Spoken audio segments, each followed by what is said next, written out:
achievement hunting on Modern Warfare 2 before I started doing this, but after I heard his voice in a certain video, I knew I had to stop everything I was doing and get the camera going. Okay, so as to anybody that's lived under a rock, Elden Ring won Game of the Year, which, being somebody that actually hasn't finished the game, as embarrassing as that is, I'm very happy for, because FromSoft games are actually pretty cool, and the fact that a game with such a niche community actually managed to top any other game, even God of War Ragnarok, which I've heard was pretty good. Even after all that, I'm extremely surprised and admiring the work that FromSoft was able to do. But of course, some people think otherwise simply because of the difficulty. Now, of course, games are very subjective. You know, you can have a certain preference for anything that you want. That's totally fine. But from an objective standpoint, I believe that Elden Ring could potentially be the winner. Now that said, of course, I need to give God of War Ragnarok a chance. I still have to beat the 2018 one, but I'm close to that. I'll assure you of that. So I figured I would just look at this video.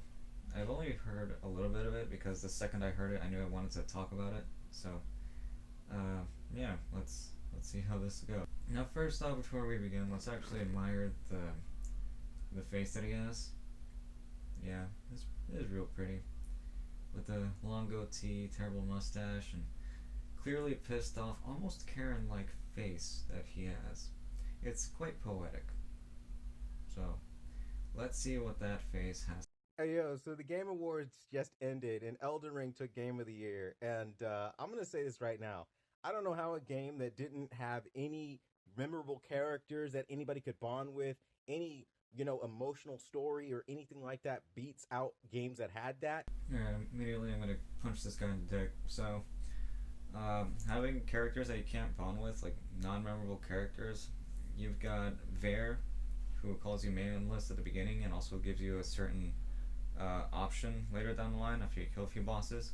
You have Margit the Fell Omen, who I've heard his track way too many times because I've been trying to do level 1 dagger only before.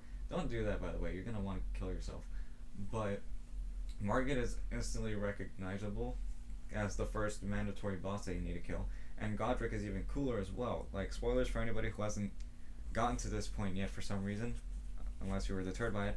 He has a fucking dragon head as like his arm. He literally chops that off all Chad style and actually replaces it with his arm, or replaces it with a dragon's head. You can't tell me that's not cool. And even cooler, once you kill him and you meet certain requisites, you have the option to have that yourself. Now, it's not that powerful, of course, because the boss weapon that you literally just got, but even still, like, it's pretty cool.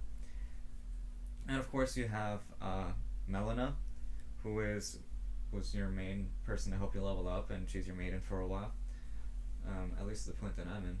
But yeah, as far as memorable characters, you've got that going, and bosses as well. Like, I can, as much as I like Dying Light 2, I can barely remember some of the characters' names. Well, I remember Aiden, of course, Lawan, Hakon, and then the others I just forgot. Maybe Frank as well, but still. Like, Elden Ring barely has you interacting with the characters that much, and even still, despite the lack of dialogue from your character, you can still, like, recognize them. And it was like the only thing this game had was difficulty. And if you add an easy mode, half the player base would disappear. But okay, whatever. Yeah, that's Game of the Year. There's a big fucking reason that certain games have difficulty as their cornerstone, because it works under the context of the story, and as well, it's also to force people into the same experience. Now, we can pull games like Mass Effect, Call of Duty, Dying Light, etc., that all have difficulty. That's totally fine, but their focus isn't like necessarily on challenge, apart from certain cases. And for games that are challenging and very fun, of course, there's the Dark Souls series, the Soulsborne series, which features the Dark Souls trilogy, Bloodborne, Sekiro, and now Elden Ring. There's Hollow Knight, which I've heard is pretty good, and a friend of mine plays it. And also one that I've tried fairly recently that is also a game from this year, Sifu.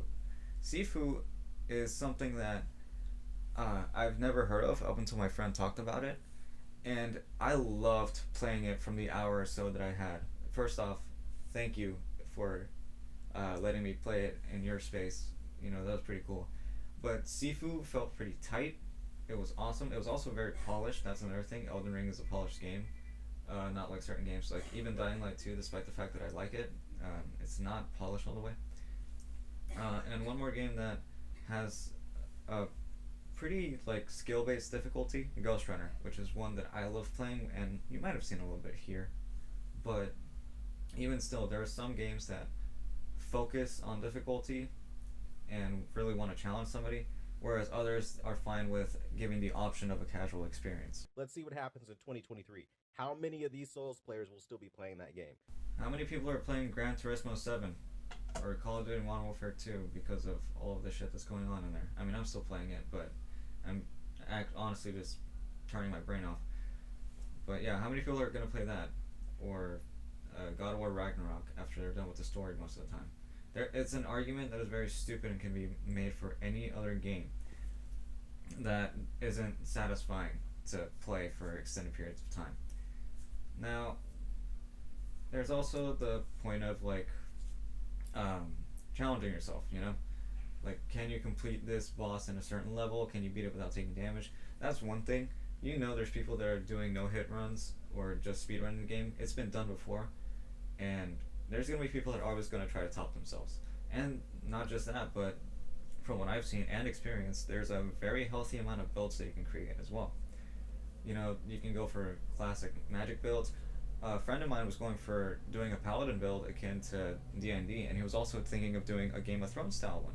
Now, I haven't seen Game of Thrones, but I have it in my watch list despite the fact that it's 8 seasons and it has, you know, just a ridiculous amount of investment from what I've heard.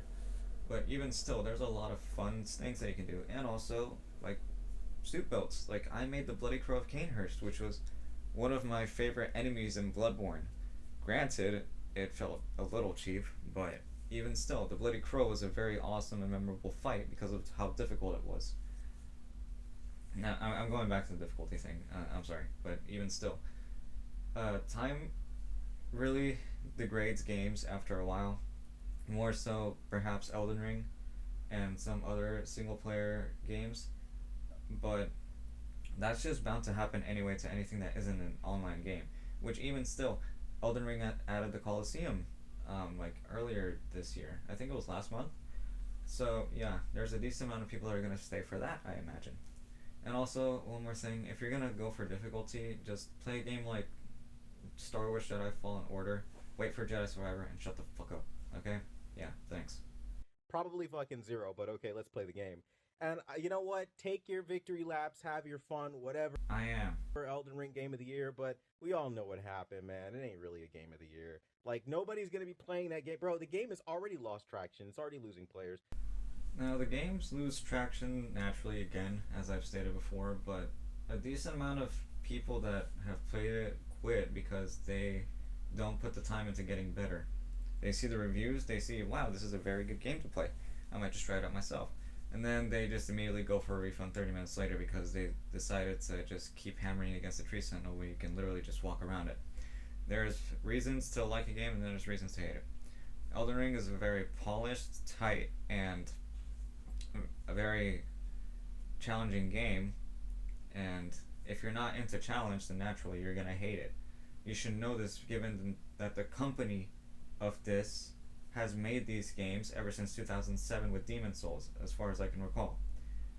And it's very interesting how the progression goes. Like, I played the Dark Souls remaster months back, within this year, of course, and it is a very noticeable improvement with Elden Ring over Dark Souls. Like, of course, it's going to be clunky. It's a 2007 game, not to put into shame of it at all. But even still, you can see the progression. Like, spells in that game and incantations and whatnot, like pyromancy, those had charges that were individual to the spell itself. Like, you could only use that spell a certain number of times before you had to return to the bonfire. How did they fix this? I have yet to try these games, but they fixed this with Dark Souls 3. Dark Souls 3, you have a magic bar which completely changes the balance of spells because now it's one set unit instead of individual units within the spells.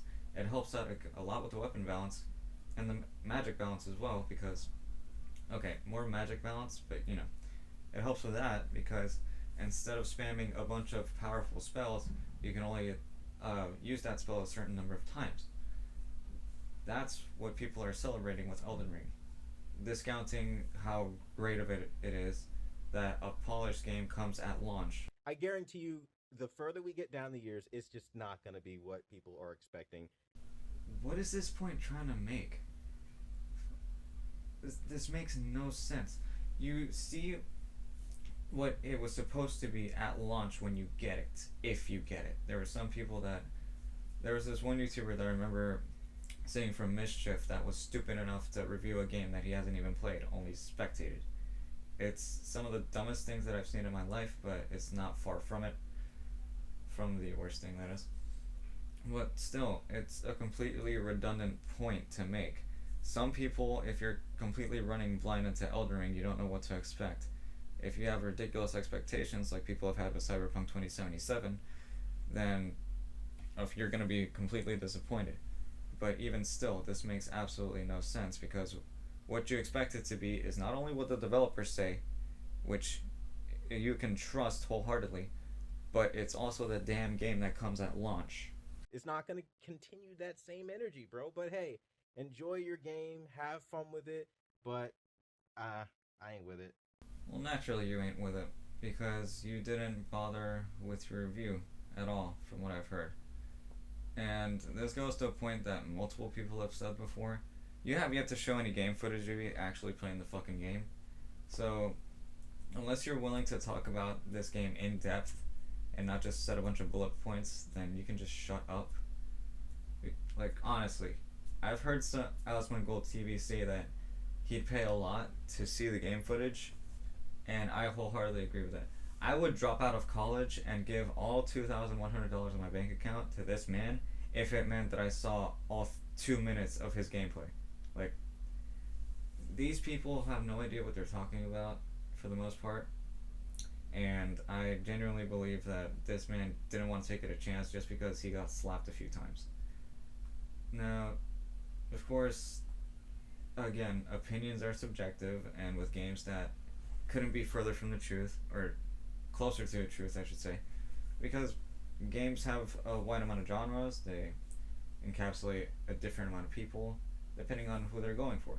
Elden Ring tried to go for an audience that they've already had and wanted to expand on it, and maybe appeal to some people given the open world structure that it's taken. Now, yes, the games do feel open world, but for the most part, they're pretty linear. With some exceptions, like you can stray away from the path in Bloodborne, so that you can go fight the Witch of Hemwick, or maybe if you want to go an even deeper level, you can take certain steps to go to Canehurst, which is an entirely optional area, but even still, it's content. It's good content. Like, and the boss is pretty fun to fight too. But not only that, but it gives you more weapons. Getting completely sidetracked, but still, there's a varying amount of staying power for every game. Given the amount of builds that you can do and the amount of tactics that you can have, Elden Ring does have pretty good staying power, or staying potential, I should say, as proven with this getting the Game of the Year. And I've heard that there are many people that are pissed off about Millennia. And by that I mean like one Kotaku article, like writer, talking about the misogyny. Oh no, it was Polygon. Talking about like misogyny and like how sexist Millennia is. Yeah, if you want to talk about stoic women badasses being sexist, then I don't know how you'd react to Ellen Ripley, who is the main character of the Alien series, who is literally thrown on this planet. She's on her own. What are you going to make a point about there?